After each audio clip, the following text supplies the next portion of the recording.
Good morning everyone. मैं doctor Anita सतवान पुनः आपका इस कक्षा में स्वागत करती हूँ। विद्यार्थियों, इस व्याख्यान में हम एमए उत्तरार्ध का पंचम प्रश्न पत्र पढ़ रहे हैं, प्राचीन संस्कृत साहित्य। इसमें हम विक्रमांक देवचरितम, जो महाकवि बिल्लड़ विरचित है, का अध्ययन कर रहे हैं और 5 श्लोक हम इसमें पढ़ चुके हैं। अभी आज के इस वीडियो में हम छठवां और 7वां श्लोक का अध्ययन करने जा रहे हैं। विद्यार्थियों, अपनी ये व्याख्यान प्रारंभ करने से पूर्व मैं आपको पांचवें श्लोक का, जो कि हमने पूर्व कक्षा में पढ़ लिया है, पूर्व ई व्याख्यान में उसको हमने पढ़ लिया है, उसके बारे में थोड़ा मैं जिक्र यहाँ पर करूँगी। उस व्याख्यान में हमने पढ़ा था कि महाकवि बिल्लड़ के द्वारा विष्णु का नंदक नामक खड्ग आप सभी को आनंदित करे, इस भाव को कवि ने पंचम श्लोक में व्यक्त किया था। अब देखिए, यहाँ पर हम छठा श्लोक प्रारंभ कर रहे हैं और छठे श्लोक में कवि का क्या भाव है, वो अपने किस भाव को व्यक्त करने जा रहे हैं, इसका अध्ययन हम यहाँ पर कर रहे हैं।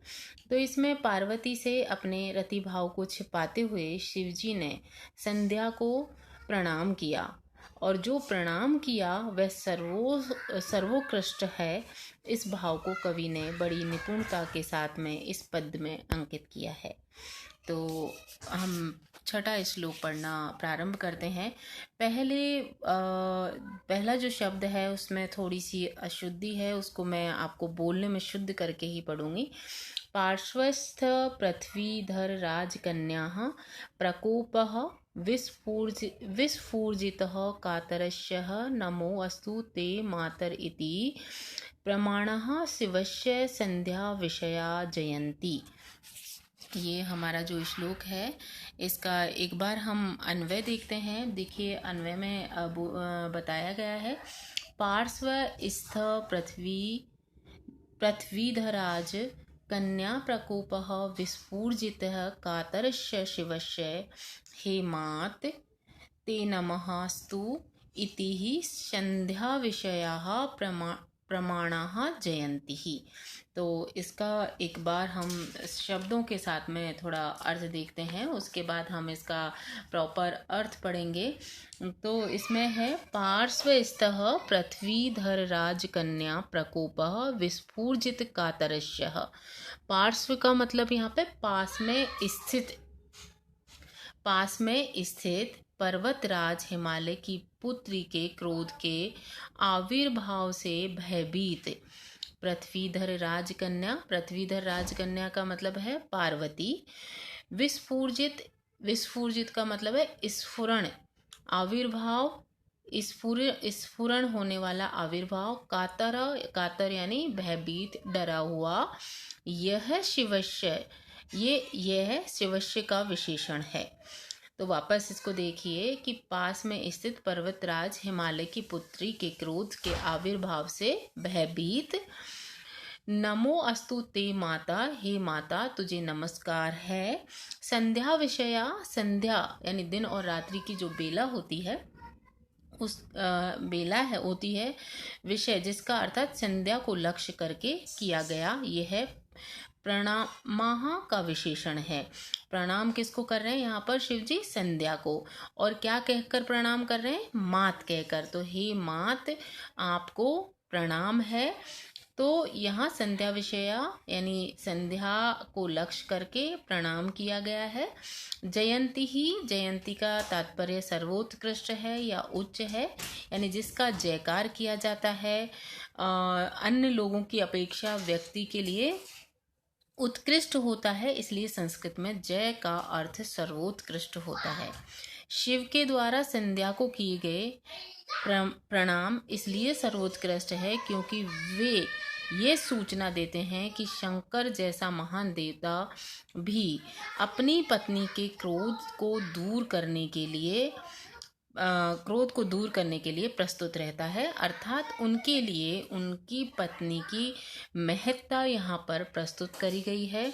और संध्या को शिव जी के द्वारा प्रणाम किया जा रहा है, और वो भी मात कहकर, ताकि पार्वती के मन में किसी प्रकार की शंका पैदा ना हो जाए, क्योंकि संध्या नाम एक स्त्रीजनक नाम है।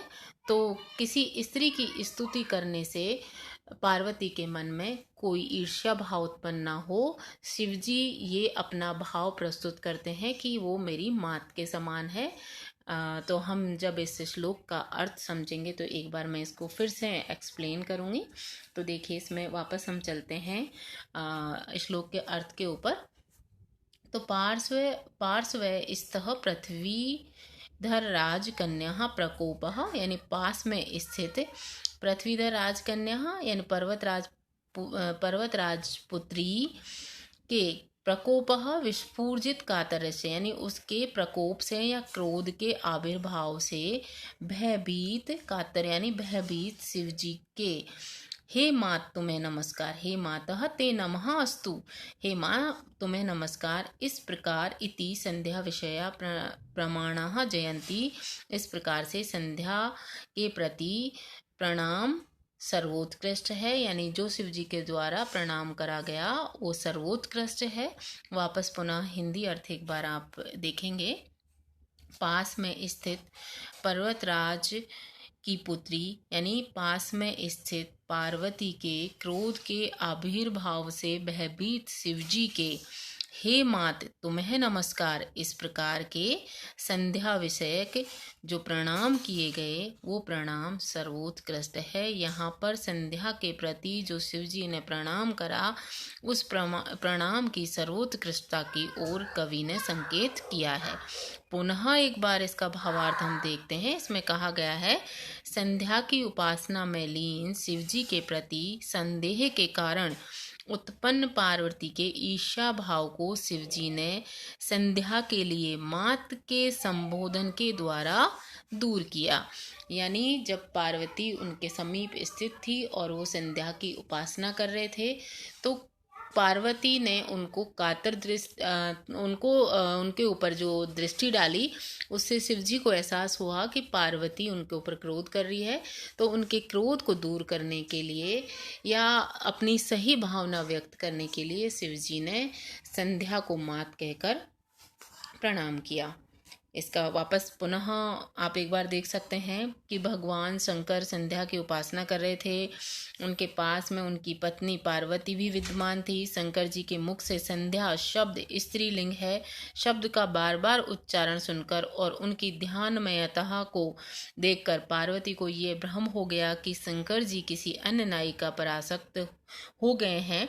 फलतः वे क्रुद्ध हो उठी, जिसे शंकर जी डर गए। किंतु जब उन्होंने संध्या को हे माँ तुम्हें प्रणाम ऐसा कहकर किया तो पार्वती का भ्रम दूर हो गया।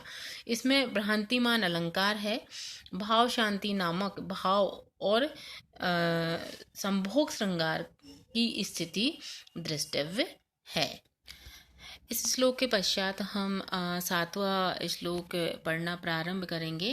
तो देखिए, 7वां श्लोक प्रारंभ करने से पूर्व हम ये विचार करते हैं कि कवि ने इस 7वें श्लोक में क्या बताया है। तो इसमें कवि ने वाग्देवता सरस्वती आप सब पर प्रसन्न हो, इस बात को अतीव प्रौढ़ी के साथ इस पद्य में कवि ने प्रस्तुत किया है। तो वाग्देवता सरस्वती किस तरह से प्रसन्न होगी और उनको प्रसन्न करने के लिए अन्य जो ग्रह हैं उनके द्वारा क्या प्रयास किया जा रहा है, उसके लिए यहाँ पर कवि ने कल्पना करी है। तो इसको एक बार हम श्लोक को पूरा पढ़ते हैं। वाचांसी वाचस्पति मतस्सरेण सारिणी लब्धुम ग्रह मंडलीव मुक्ताक्ष सूत्रस त्वम उपेति ही यस्याः सा प्रसादास्तु सरस्वती व।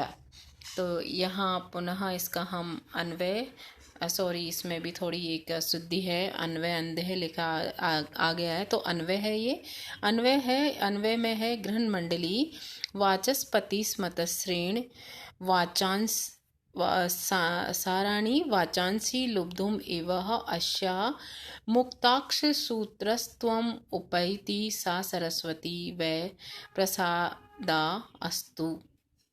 तो देखिए एक बार शब्दशः थोड़ी दृष्टि डालते हैं। ग्रह मंडली का मतलब क्या है? ग्रहों का समूह। क्योंकि वाचस्पति का उल्लेख अलग से किया गया है, इसलिए बृहस्पति से रहित अन्य सभी ग्रह, यानी यहाँ पर जो बृहस्पति हैं उनका नाम अलग से लिया गया है और उसके बाद ग्रह मंडली कहा गया है। तो यहाँ हम इसका अर्थ लेंगे बृहस्पति के अलावा अन्य ग्रहों का जो समूह है। तो बृहस्पति के अतिरिक्त अन्य ग्रहों का समूह। वाचस्पति मत्सरेण, बृहस्पति के प्रति ईर्ष्या, बृहस्पति के प्रति ईर्ष्या के कारण हम केवल ग्रह ही, जबकि ये ग्रह होते हुए भी वाणी की पति यानी वाणी के विद्वान और फलस्वरूप समस्त देवताओं का पूज्य है।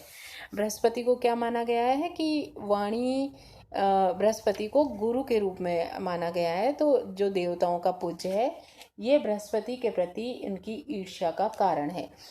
बृहस्पति के ऊपर सरस्वती का जो आशीर्वाद है या प्रभाव है और उनको गुरु के रूप में स्वीकार करा गया है। तो इस कारण से जो अन्य देवता हैं, अन्य जो ग्रह हैं, उनका बृहस्पति से थोड़ी ईर्ष्या है और वो ईर्ष्या को दूर करने के लिए क्या करेंगे, उसके लिए इस श्लोक में बताया है। लेकिन फिर हम दूसरे शब्द का अर्थ यहाँ पर देखते हैं। साराणी, यानी साराणी का मतलब है उत्कृष्ट, तो बृहस्पति से भी श्रेष्ठ, ये वाचांसी का विशेषण है। इसके पश्चात लुब्धुम इव, मानो प्राप्त करने के लिए, यानी समस्त जो ग्रह हैं वो बृहस्पति से ईर्ष्या करने के कारण उनसे भी अत्यधिक ज्ञान, उनसे भी ज़्यादा ज्ञान प्राप्त करने के लिए मानो मुक्ताक्षसूत्रस्त्वम, मोतियों की माला के रूप को उपेति, प्राप्त करके परिणित हो गए हैं। प्रसाद से सहित, प्रसन्न होकर, वचांसी व, आगे इस पद का भाव बताएंगे। तो देखिए इसमें ऐसा लग रहा है कि समस्त ग्रहों की जो मंडली है वो बृहस्पति से ईर्ष्या करने के कारण मानो समस्त ग्रहों ने सरस्वती के कंठ में विराजमान मोती की माला के रूप में अपना स्थान प्राप्त कर लिया हो। पुनः इसका अब हम हिंदी अर्थ करेंगे। तो देखिए हिंदी अर्थ क्या है इसका। बृहस्पति से भिन्न ग्रहों का समूह, यानी जो मोतियों की माला है सरस्वती के कंठ में, उन माला के, उस माला के एक एक मोती मानो एक एक ग्रह हों, और वो ग्रह सरस्वती के कंठ में इसलिए जाके विराजमान हुए हैं, मोती का रूप उन्होंने इसलिए धारण किया है, मानो वो सरस्वती से विनय कर रहे हों कि हमें बृहस्पति से भी ज़्यादा ज्ञानवान बना दिया जाए। तो उस दृष्टि से उन्होंने माला के मोती के रूप में सरस्वती के गले में अपना स्थान बना लिया है। तो इसी चीज़ का यहाँ पर विशेषतः वर्णन कवि ने करा है। तो बृहस्पति से भिन्न अन्य ग्रहों का समूह मानो बृहस्पति के प्रति ईर्ष्या के कारण उसकी अपेक्षा भी अत्यंत उत्कृष्ट वाणी को प्राप्त करने के लिए जिसकी मौक्तिक माला के रूप को प्राप्त हो जाता है, यानी वो सरस्वती की मौक्तिक माला के रूप में प्राप्त हो चुके हैं सारे ग्रह।